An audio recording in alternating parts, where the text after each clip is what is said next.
E agora a gente vai conversar então com o repórter Rogério Antunes, fazendo a nossa primeira participação aqui ao vivo, não é, Dani?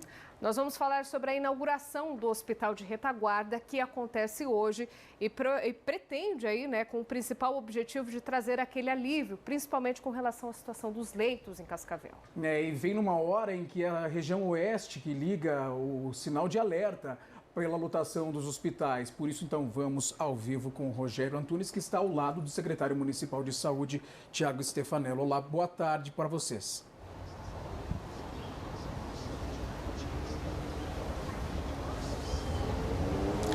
Oi, Luiz, uma excelente tarde para vocês no estúdio, para todos que nos acompanham. A gente convidou então ao vivo o secretário de Saúde de Cascavel, Tiago Stefanello, para responder para a gente como vai funcionar a logística do Hospital de Retaguarda em Cascavel, que vem, claro, num bom momento. Nessa primeira etapa, 15 leitos já começam a funcionar a partir de agora. Como é que vai ser isso, secretário? Boa tarde. Boa tarde, Luiz, a todos que nos acompanham pela Tarobá. O Hospital de Retaguarda Alan Brame Pinho está localizado no antigo Hospital Santa Catarina.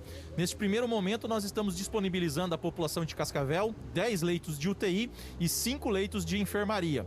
Esse hospital poderá chegar até 28 leitos de enfermaria quando a UPA Brasília retornar para o seu local de origem, além dos leitos para a saúde mental e ortopedia e o centro cirúrgico na sua próxima fase. Então, neste momento, esses 10 leitos de UTI estão à disposição da macro-regulação de leitos e do SAMU, para prioritariamente fazer o atendimento daqueles pacientes que estão nas UPAs e que necessitam de um leito de UTI e também pacientes atendidos pelo PAID, pelo nosso programa de internamento domiciliar e que também venham a necessitar, porventura, de uma UTI. Então, a logística será realizada toda via central de regulação, seja da macro ou do SAMU, através das ambulâncias, levando esses pacientes para o internamento das nossas UTIs. Esses leitos também serão utilizados para o tratamento de pacientes com a Covid-19? Eles poderão no futuro ser utilizados se for necessário, uma vez que para a Covid nós já temos 71 leitos à disposição em toda a região oeste do Paraná. Em Cascavel são 10 no HU, mas temos leitos também em Assis, em Toledo, em Foz do Iguaçu.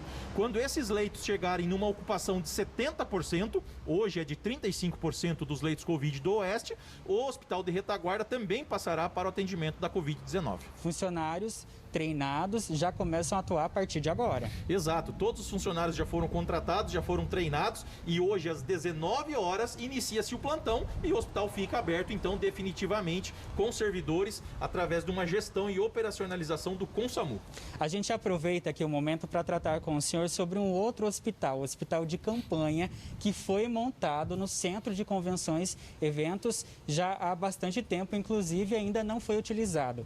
Por lá, todos os equipamentos chegaram, o hospital está preparado para receber os pacientes com suspeita de coronavírus? Exato. O hospital de campanha, ele também tem um momento exato para entrar em ativação, uma vez que nós temos que fazer a otimização de servidores e a otimização de EPIs. Não adianta ter um monte de serviço aberto, desperdiçando recursos humanos e EPIs. Então, quando for o momento necessário também, em que os hospitais não tiverem mais capacidade de absorver pacientes, que as UPAs não tiverem mais capacidades, nós podemos ativar o hospital de campanha, dentro do centro de eventos. Ele tem a maior parte da sua estrutura disponibilizada, daquilo que é necessário. Existem alguns ajustes de processos que estão sendo realizados, como de alimentação e lavanderia, mas a previsão dentro do cronograma é que, se isso for necessário, é a partir do dia 5 de junho a 10 de junho. Então, até lá, se for necessário, estará tudo pronto. Aproveitando até para falar um pouco sobre o pico da doença em Cascavel. Neste fim de semana, a gente teve muitas confirmações da doença na cidade. Quero até confirmar com o senhor, são 138 confirmações de coronavírus em Cascavel. Isso acende automaticamente um alerta na cidade, reflexo da abertura do comércio, talvez, do comportamento das pessoas. A que se deve esse aumento, secretário, pelo que vocês verificaram? Isso, são 138 casos confirmados. Nós tivemos em um único dia 21 casos confirmados na sexta-feira. Não são pessoas que ficaram doentes da quinta para sexta-feira. São exames ao longo da última semana que acabaram se acumulando e, coincidentemente, o seu resultado foi divulgado no mesmo dia. Mas sim, há um aumento de casos de uma semana para outra. Isso traz sim uma preocupação e é muito do reflexo sim do comportamento da população. As pessoas precisam continuar tendo preocupação, elas precisam continuar fazendo uso da máscara, mantendo o distanciamento, utilizando o álcool gel, porque mesmo que o comércio esteja em funcionamento, as medidas elas não param, as medidas elas não cessam até que nós possamos passar esse período aí mais complicado do inverno. O senhor estava numa reunião agora há pouco, tem uma reunião durante a tarde também com a promotoria. A gente já pode adiantar aqui para o pessoal alguma mudança em relação ao decreto, ao sistema de funcionamento do comércio ou algo a mais? Não, a reunião que nós estamos tendo são sobre cursos que nós estamos oferecendo. A Secretaria de Saúde já disponibilizou hoje o curso de manejo clínico para fisioterapeutas. São demandas e pedidos do Ministério Público. Também estamos oferecendo agora o curso para enfermeiros e médicos, que devem ser divulgados ainda no dia de hoje. No mais, o resto compete ao COI. A reunião do COI acontece sempre na quarta-feira e as deliberações acontecem em cima das matrizes de risco que nós já apresentamos. Ok, secretário, só um momento que a gente tem uma pergunta lá no estúdio. Passo com vocês aí. Rogério, deixa eu até explicar para o pessoal de casa assim, né? A gente está falando aqui, são 138 casos confirmados de Covid-19 aqui em Cascavel, isso desde o momento em que os testes começaram a ser realizados. Logicamente, nesse período, a maioria das pessoas já recebeu alta, mas ainda assim, se cresce o número de casos confirmados, também cresce o número de pessoas que estão com a doença ativa nesse momento. O que eu queria que você perguntasse então para o secretário, Rogério, é como é que a Secretaria Municipal de Saúde vai conseguir fazer o bloqueio desse número cada vez maior de pessoas, porque a gente viu que a Coreia do Sul, por exemplo, fez isso, investiu nisso, bloquear a casa dessas pessoas que estavam com a doença confirmada. Crescendo esse número aqui em Cascavel, aumenta também a dificuldade para a prefeitura fazer esse bloqueio. Como que eles vão fazer, Rogério?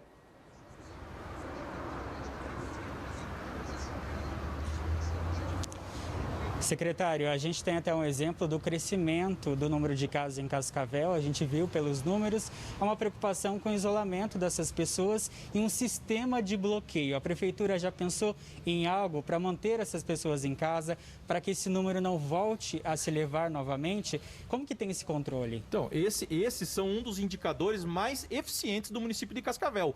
Desde o primeiro momento, nós instalamos o call center, onde todas as pessoas sintomáticas, elas entram em contato com a Secretaria de Saúde e nós fazemos, mesmo sem saber se a pessoa está contaminada ou não, o seu isolamento. Mais de 4.500 pacientes em Cascavel ficaram isolados por 14 dias.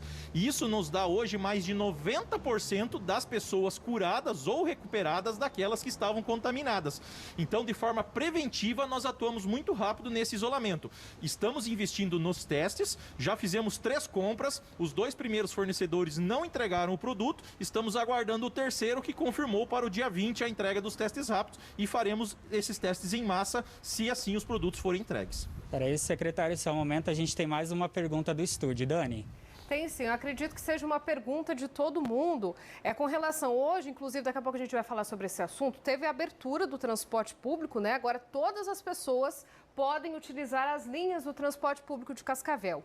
Eu queria perguntar para o secretário se ele acredita que essa abertura, ela vai trazer algum reflexo daqui para frente, Rogério? Porque como ele mesmo citou, na sexta-feira a gente teve 21 confirmações. Será que de repente essa abertura do transporte coletivo, agora todas as pessoas tendo acesso a esse transporte, como que ele vê isso? Se isso vai trazer um reflexo daqui para frente?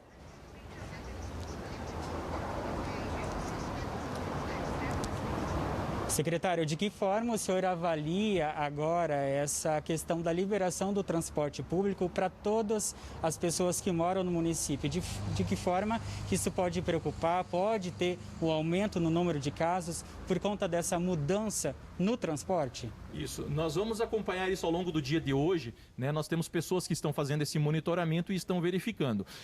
Não adianta ter poucos ônibus circulando com muitas pessoas dentro. Isso é muito prejudicial. Quanto menos ônibus tiver e mais pessoas dentro, maior a aglomeração. Agora, se o número de ônibus disponibilizados for o máximo possível e haver a fiscalização para que no máximo 50% da capacidade seja ocupada, bancos estejam espaçados, tenha um número menor de pessoas dentro, não há problema quanto à liberação do transporte, desde que, repito, o número de ônibus seja o máximo possível e haja a restrição e haja uma limitação de pessoas dentro do ônibus. Aí nós somos favoráveis.